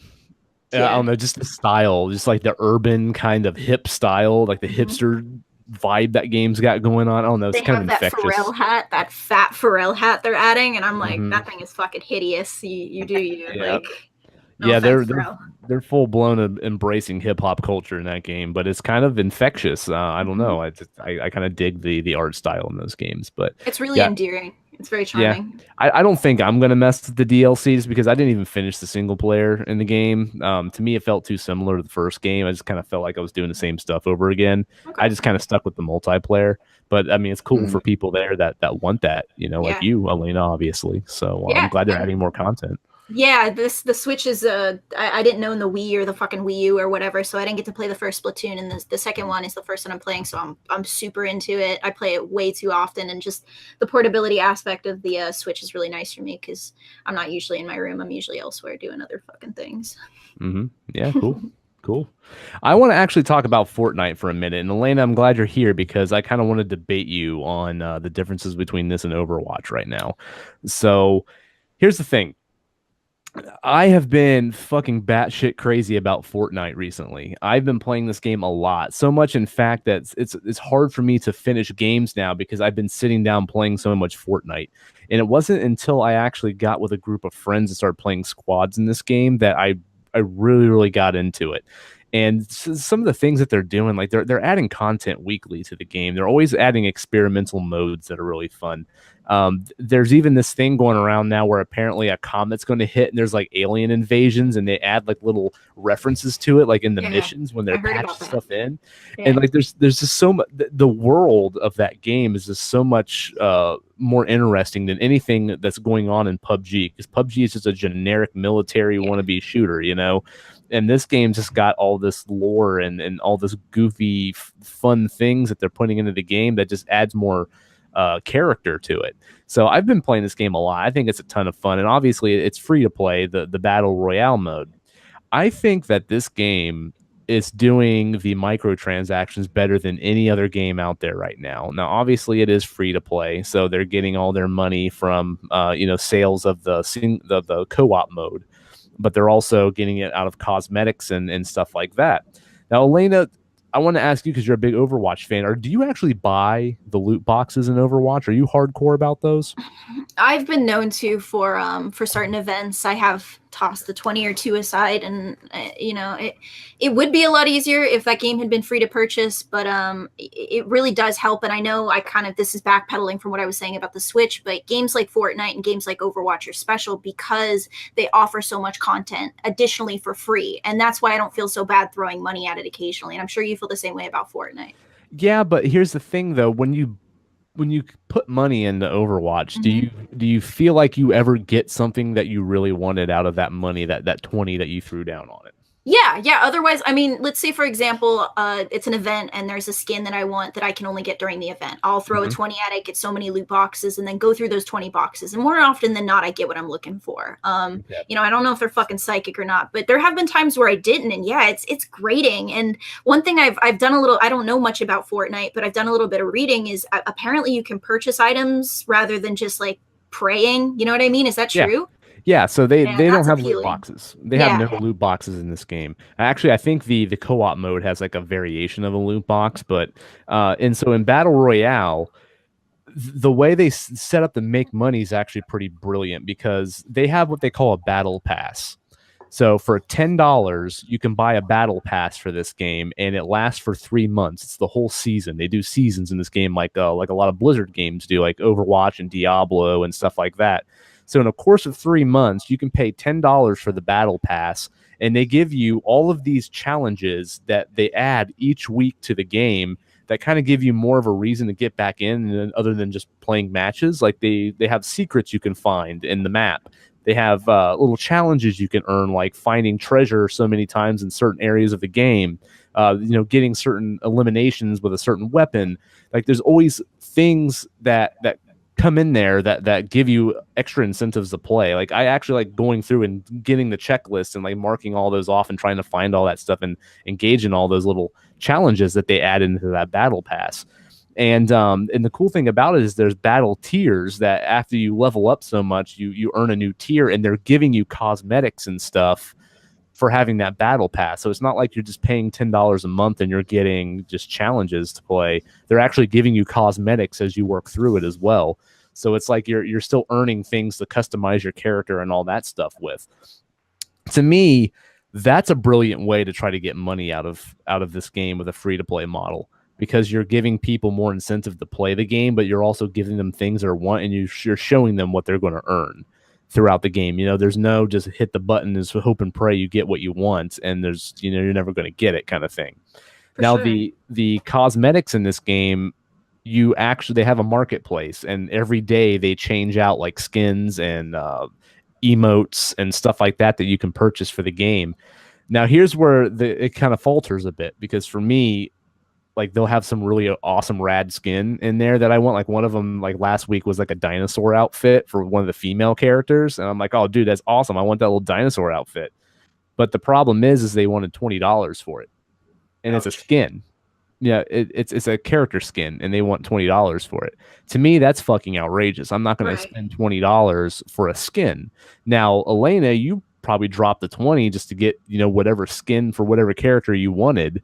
You're getting other things as well, but I mean, exactly, so I mean, to you that might be worth it. To me, $20 isn't really worth it for a skin. So I mean, that's where I feel like they're kind of going down a bad path, but at the same time, at least that way, exactly what you're getting when you spend that $20. That's true. What I was going to say is like, well, the $20 I'm spending, I'm not getting just one skin. I'm probably getting a shit ton of skins and some fucking, some voice lines and some sprays along with that. And now bear in mind, the reason I'm spending $20 is because I want more often than not more than one thing. But I do completely agree with you. And I don't like that whole luck of the draw type thing. And I really think the loot box system, in my opinion, is one of the weakest points of just the Overwatch community and that game in general. I don't like it, but I'm hearing that they're like the granddaddy of that. Although, didn't Destiny do that shit too? Isn't this like a recurring theme for microtransactions? Just like loot boxes bullshit. Like Destiny 2 did, but that was after Overwatch. Oh, fucking Overwatch, man! Blizzard got us. Actually, slot machines did it first. Oh yeah, that's right. Yeah, casinos. Right. Grandfather gamer over here. Yeah. The OG loot box. 777's the original loot box system. Yeah. I'll spend $20 on that. Yeah, but I mean, that's my thing about Fortnite is that, like, I feel like they're giving you things for them to earn revenue that I actually think are worth the money. Like, I'll totally spend the $10 for the battle pass next season too, because I like trying to get all those challenges. And since the game's free, I got my $10 worth out of the past 3 months of that game. But the skins, I think they're way overpriced. They do have some cheaper ones, but they're usually just color swaps. But for me, the fact that they're giving me things that I can earn with the battle pass as well, like certain fun skins, like I got an astronaut outfit, for I earned in the battle pass. That wasn't too hard to get. Things like that. But at least I know exactly what I'm getting for my money. And to me, that's a step above Overwatch, because with Overwatch, I'm just hoping they give me something I want, to where at least in Fortnite, I know exactly what my money is getting me.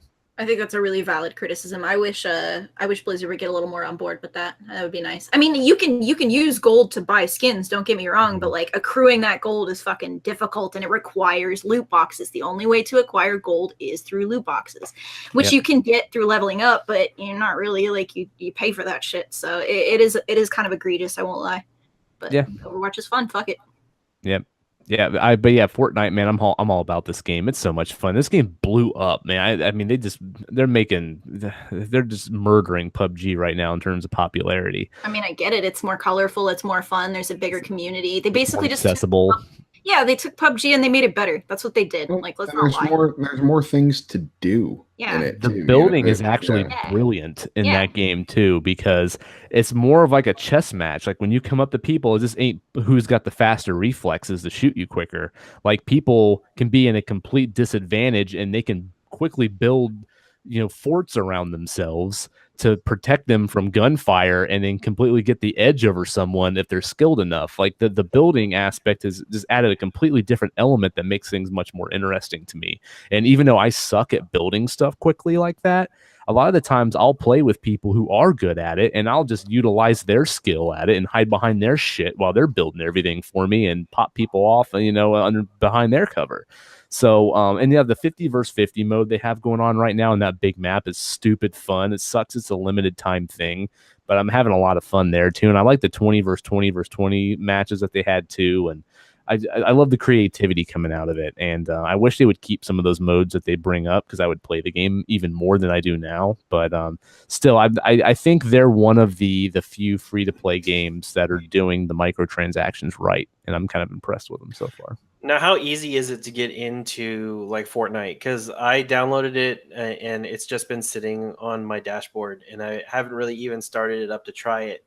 Like, am I just going to get murdered like when I go in there? I mean, Yeah. it's Yeah. Get good, son. Get good or get out. Like that's just that community, man. Overwatch is kind of the same. Like, just do it. You're going to get murdered. The thing that to me, it didn't catch on to me hardcore. I mean, I remember when it first came out, Zach and I played it, and we were talking pretty highly of it.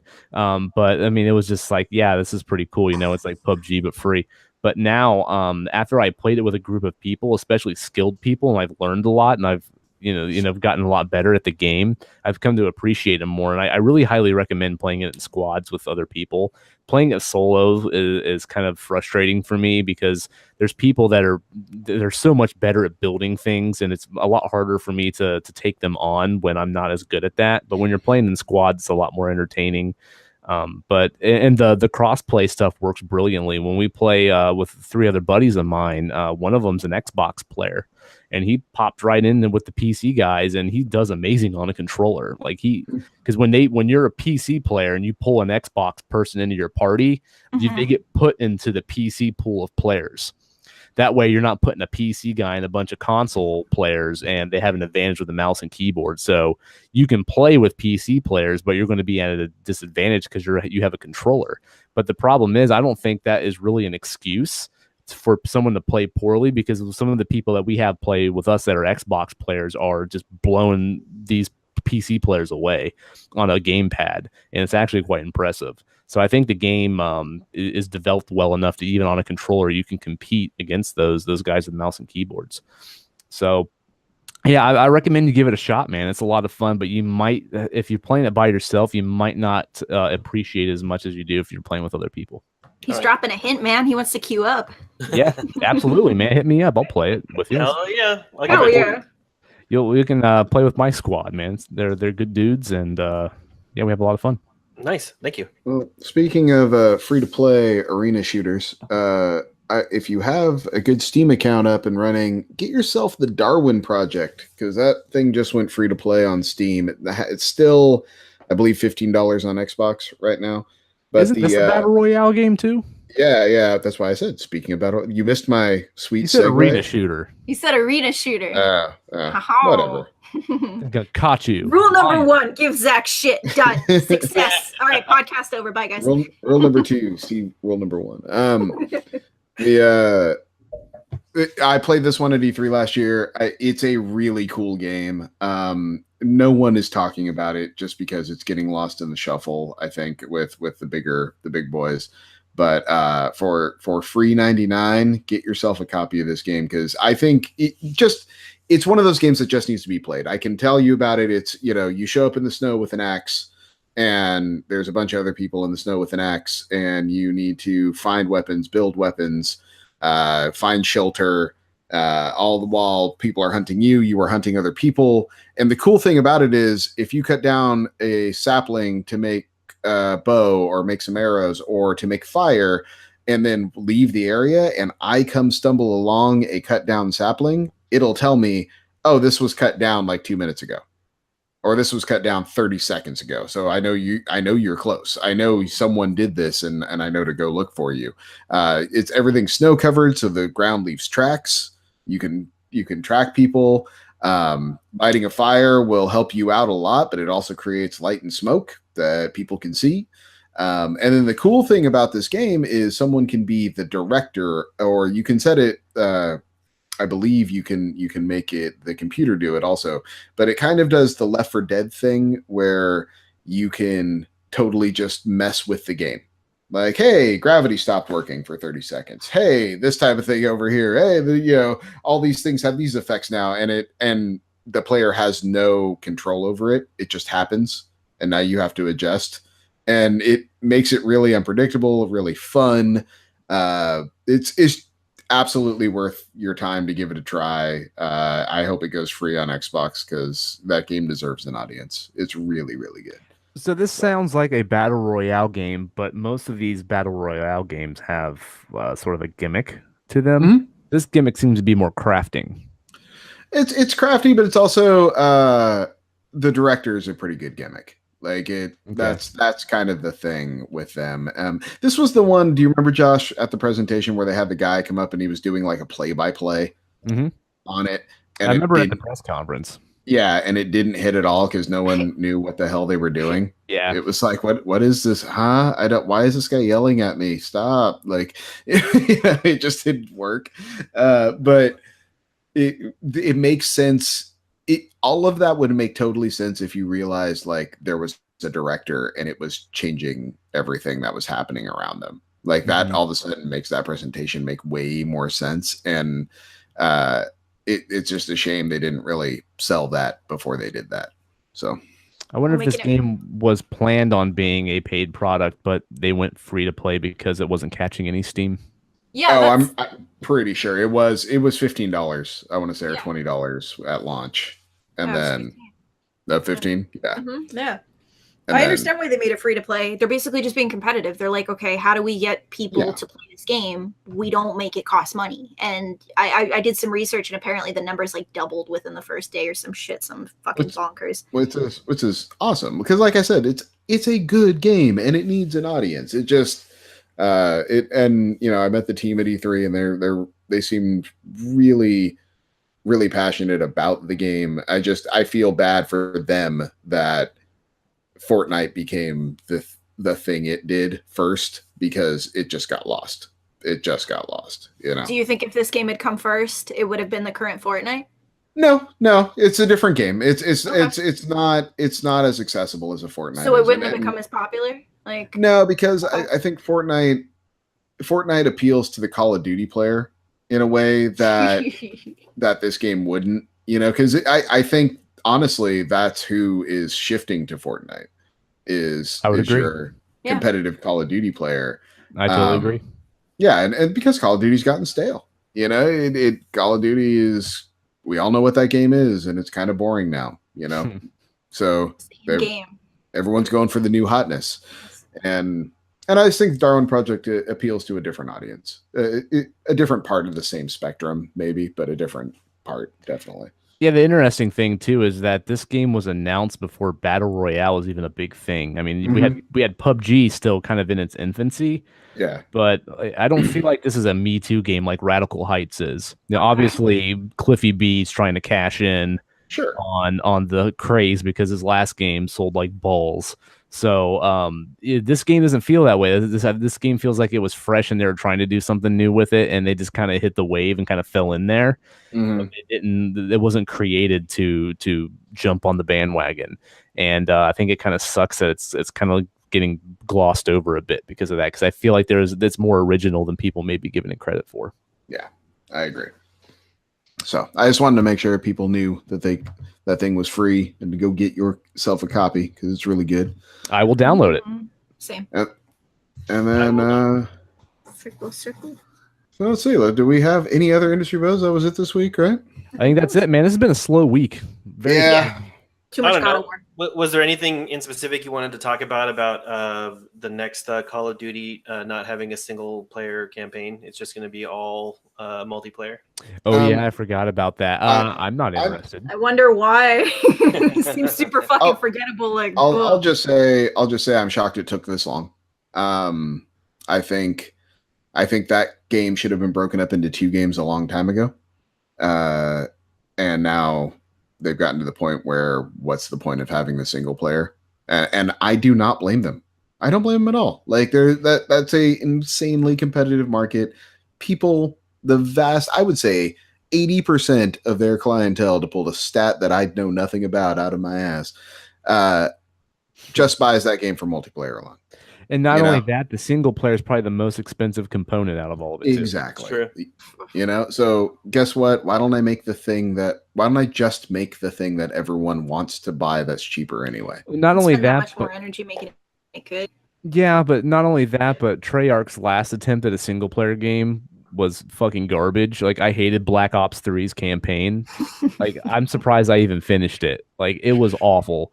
And honestly, like, I don't really care they make another one. But at the same time, like, that's why I bought Call of Duty games. I like the batshit crazy Michael Bay, let's blow shit up, stories in those games, and I thought they were fun. And, I don't really play the multiplayer in Call of Duty anymore. I did, like, last gen quite a bit. Now, I don't care about that. Now I'm into stuff like Fortnite. I don't want these traditional, military combat games anymore.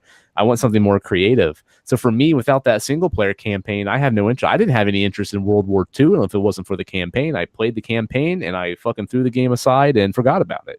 So they lost me as a customer because I'm not going to spend $60 on a multiplayer. I feel like you're the minority, though. I feel like the majority of people who play that game. Yeah. So Yeah. I mean, I'm just kind of giving my perspective. I can 100% agree with you. I am probably the minority there. But I also feel like this is the opportunity for them to now go every other year as the story one. Yeah, give it to Sledgehammer, because they seem to be doing it better than everyone else. But you know what I mean? Like, it was like every other year is this studio, every other year is this X studio's turn or whatever. Now it could be like, now it's like every other year is the one with the story. And that might give them a chance to make it fresh, make it really take their time and expand on it, and it's a way to crank out a Call of Duty one every year, but not have it feel super stale. Because if it's been, every other year is the multiplayer refresh and every other year is the single player refresh, I can see the point of that. Like, I can get on board with that. I also can just see scrapping single player. Like, screw it. It's over. It was a good run. Yeah. Go out on World War II, like. Yeah, I mean, it doesn't surprise me at all. But I get the rumor is that they're replacing single player with a battle royale mode. I'm curious to see what that's shocking. Who saw that coming, right? Yeah, I'm curious to see what they do with that type of gameplay in a battle royale setting. So I'm not going to say I'm not curious for that reason alone, but that's not going to get me to buy it. So no interest. Sorry guys, you lost me. But I'm sure no one gives a fuck about me here in Ohio anyways, playing your single player campaign. So I'll play games like God of War, that scratch that itch for me. Nice. And by the way, just one last thing on God, we keep talking about God of War. I'm sorry. Everybody knew this was coming. Everybody knew. Just, how about Santa Monica throwing up one for the all-inclusive single player 20-hour, 30-hour length story that connecting the servers and additional purchases necessary, like just holding it up there for the world to see. That's great. And just kudos to you guys. Good looking out. They released a patch today, and I didn't want to download it because I knew my wife and kid could come home at any minute. So it's like, I want to try to play as much of this as I can. So I skipped the patch. And it's like, well, if you play this game without patching it, you're not going to get the online features. It's like, who gives a shit? This game doesn't have it. Exactly. There's no servers for me to connect to that I'm aware of, unless it connects some in the back to get like gameplay data, So it doesn't matter. So I didn't patch it, and I just kept playing, and it was great. So it's refreshing that I don't have to keep downloading every patch and keep being up to date and doing all this and that, just because the game's so reliant on connectivity and servers and multiplayer and populating the game with other people in some capacity, like Dark Souls did and stuff like that. So yeah, kudos to them. Absolutely. Well, let's row this boat ashore here with our weekend review. You're not ready, boy. You're not ready yet. I believe me. I'm ready, guys. I'm ready. Play more God of War shit. Yeah, right. Exactly. Oh yeah. So, Miss Lena, why don't you give us a good summation? What's good? What's bad? Oh my god! In gaming, the only good thing for me has just been fucking playing God of War. I'm not gonna lie. I had a great weekend. I got God of War, and God of War and God of War. I got to play God of War. It's been fucking stellar. And then I guess the worst part is just the text box in God of War. Yeah, So my entire dude. week has just been front to back, like endlessly God of War. And it will proceed to be that way until next week. But I promise I'll have more to talk about. But it'll, just like Zach, probably be a little bit more God of War. I can't help it. I'm sorry. It's a really good game. And my first experience with the franchise has been lovely. Just lovely. They have God of War 3 remaster on PS4. You should check that out after this one. That's that a what I good one should- too. And that's always on a sale for like $5 too. So Yeah. after I beat God of War 4, which one should I play next? Should I'd I say play 3 3. next? 3 was Okay. my favorite until this one came out. Okay. Should I play all of them or should I just play 3, you think? Yeah, you can get the collection of them and all that shit. So yeah, if you want the full story and the full progression, I mean, it goes across all 3 games. But they're Yeah, all 'cause- worth playing. Greek mythology, man. I love Norse and Greek, so I'm really interested in that. And to think that this game could get even more gory, I'm excited about that too. So Mhm. Yep. Just for myself, just tapping into what I was saying earlier, I'm just really happy to see an all-inclusive single-player game that is this good. It's just this good, you guys. And seeing a company like Sony willing to take the time and money to make sure a thing like this is created and get out in the world is still refreshing to see. The bad of this is there is absolutely no counterpart on Microsoft's side for something like this. This is twice now with Horizon and now God of War that there is just no counterpunch, and it sucks for me as a consumer that has both consoles. I would love to see Microsoft's response to this because I would love to play it.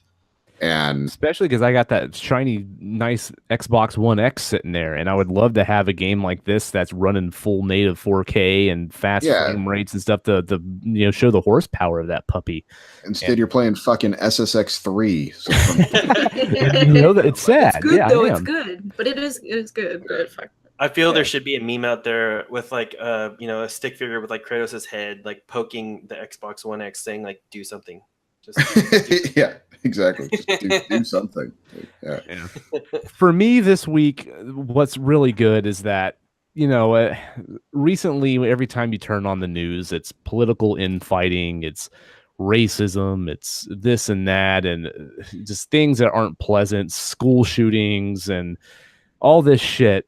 And for once this week, I turned on the news and found out that there's scientific evidence that Uranus smells like farts.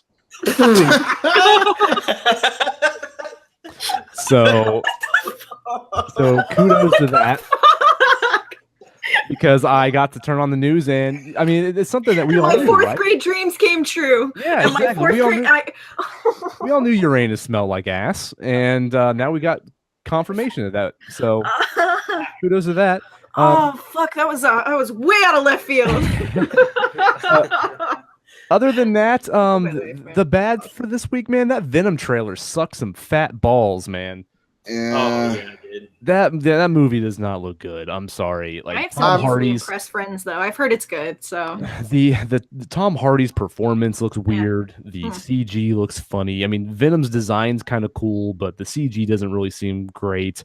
Seeing him flying around in the air on a motorcycle and stretching Armstrong and shit, and like The only thing I'll say about that is because you're right. It's I called it what was it, Spawn CGI yeah. Yes, quality.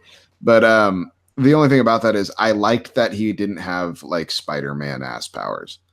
That it was just like the suit stretching out and weird things and doing stuff, but it wasn't like slinging webs and doing all the stuff that Venom actually does because he was part of Spider-Man, and it's that's where he got all of his abilities and learned how to do all this stuff that gets transferred into Venom, which is the reason he's an anti-hero, and it's not even in the movie, and it pisses me off. But so I will say, at least they went the route where he's not like, oh, and he's just another Spider-Man for some reason. Don't pay attention to that. Move on. Yeah. I don't know, man. Just a Venom without Spider-Man. I'm just not really interested in that, to be honest with you. And I don't like how they're wanting to turn all of these villains into their own movies. Like apparently they want to make a Magneto movie, and then they want to make a Joker origin movie, and they're talking about making a Boba Fett movie. And it's like, why are these villains getting their own movies? Like they're villains. I just don't. I'm not interested in seeing an origin story for a villain of anyone that I can think of, at least. So this is just another one in the pile that just like who fucking asked for this? Because I didn't. Well, the thing is, stop watching them, and they'll stop making them. It's that simple. Yeah, but people that watch them are going to watch them anyways. I mean, it doesn't matter if it's a good idea or a bad idea. It's going to sell tickets and get asses in the seats. That's how the Emoji Movie did well. Yeah, I mean, and I saw the Emoji Movie. It was fucking awful. You're a dad. It's okay. Why would you? You're a dad. It was on Netflix, and my kid's like, "Ooh, look at that! That looks fun. I want to watch that." So and that's your due diligence as a father to be like, "No, son, that's trash." You know better. You know better. You failed your son, and then no, just fucking with you in that moment. I absolutely did. I failed myself. Now I feel like Kratos. Now I'm. I have watched the movie Sing more times than I would ever care to admit in public, and it's one of those things, man. Kids just, I want to watch this, and you give up fighting. You're like, yeah, sure, no problem. The singing gorilla again for the Kratos in that moment, huh? Just be like, boy, you will watch this Emoji Movie, and you will enjoy it. and then he goes, sure, Dad, and calls CPS. Like, especially in Cali, man, they'll call it. I don't think the ancient Norse had child protective services. I'm just gonna go out on a limb. With that one. No, I did no research into that take.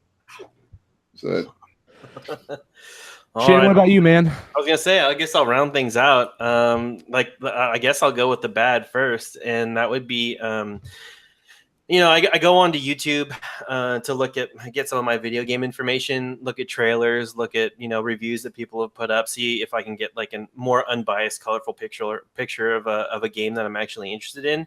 To that extent, you shitheads out there in YouTube land that put up pictures of like the final boss battles of all the games that I'm interested in playing, you can go fuck yourself. As far as I'm concerned, I mean, it just ruins everything. Like you take this game, I'm so excited to see, and you spoil it all for me. You spoil the lead up, you spoil everything, the whole payoff. Like it almost happened with God of War, and luckily I was fast enough to see, like in the title, it said final boss, and right away I just closed it out. I just didn't even open YouTube, and I still haven't on my phone. So to that extent, you guys out there, why don't you put a title screen up instead, or put something, a picture up there that's unrelated to the final combat, please. I know exactly what you're talking about. I got hit with the same thing a couple days ago. It said God of War final boss, and the screenshot of the final boss was the featured image, and I had that spoiled for me. I wonder how many dislikes that video has. I can't even fucking imagine. Well, what I did in the comment section. So here's what I did. I clicked on it, but I instantly stopped the video before it loaded, so I wouldn't see actual gameplay of the final boss. And I looked at the comments section because I figured everyone would be cussing this guy out. No, the few people that did comment say, "Hey, what the fuck? You just spoiled the final boss for me." The people were just destroying those people. Like, why'd you fucking click on it then, stupid? Why are you on YouTube then, stupid? And it's like, I wasn't even looking for God of War stuff. Zach's over there stroking his beard like, you motherfuckers, you dumb motherfuckers. And that's the thing for me is like, I was on YouTube probably a week ago, like looking at review videos of this. So like YouTube's like, hey, this guy's all about this God of War game. Let's give him some more videos in there. And then they just get thrown in there in like my feed. And I'm not even looking for God of War shit. It sucks. I know exactly what you mean. I've had it happen to me several times. But I mean, they're technically not doing anything wrong.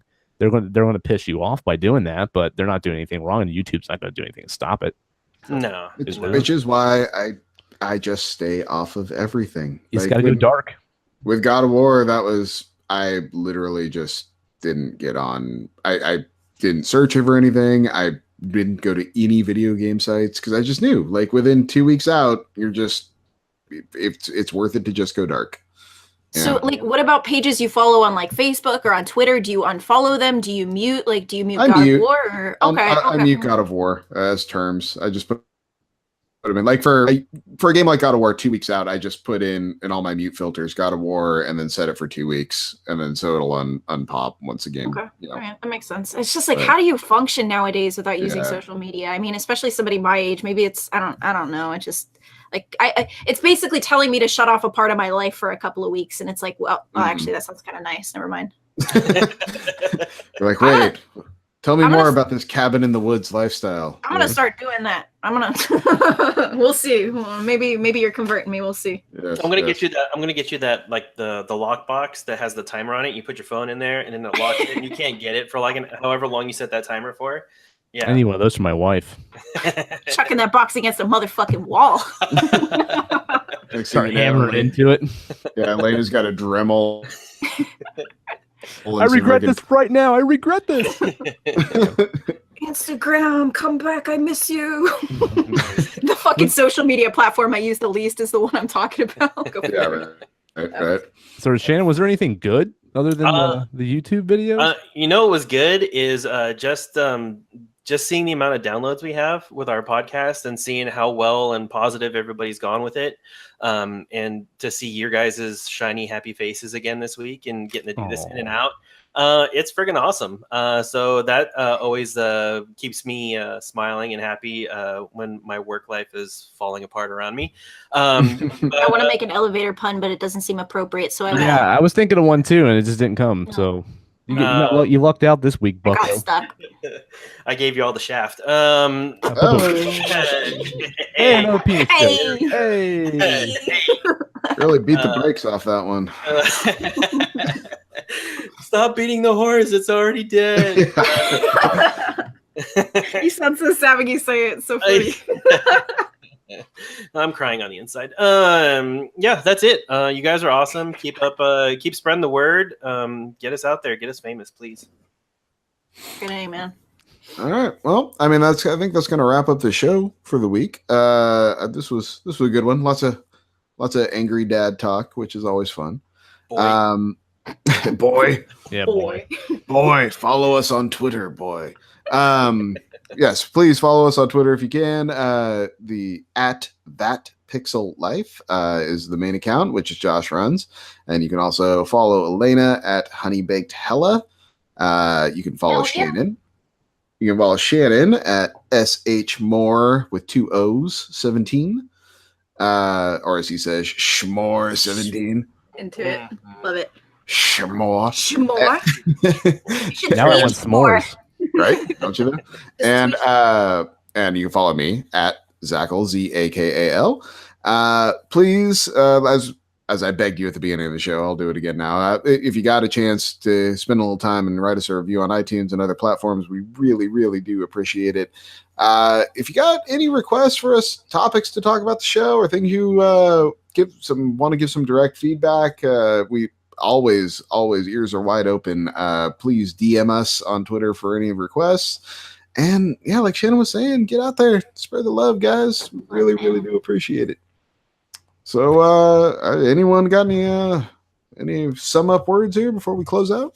Nah, man, just get in my fucking DMs. Just do it. No, close us out. All up in those more God of War. Thank you for not shunning us off of the internet. That's I'm what planting the seeds. It's fine. Yep, that's what I'm closing with. Let's screen capture that face of yours, Josh, and put it up on our Twitter account. Please. I will do that. Yes. See, if you subscribe to us on Patreon, this is the kind of shit you see. It's amazing, you guys. Yes, my beautiful face. He's so cute. Yeah, get that Spartan Rage going on too. Yeah. There it is. That's the screen cap right there. Screen cap fast enough. Shit. All right, I'll find it later. All right. Well, have a fantastic week, you guys, and we will see you next week. Later. Bye. Boy.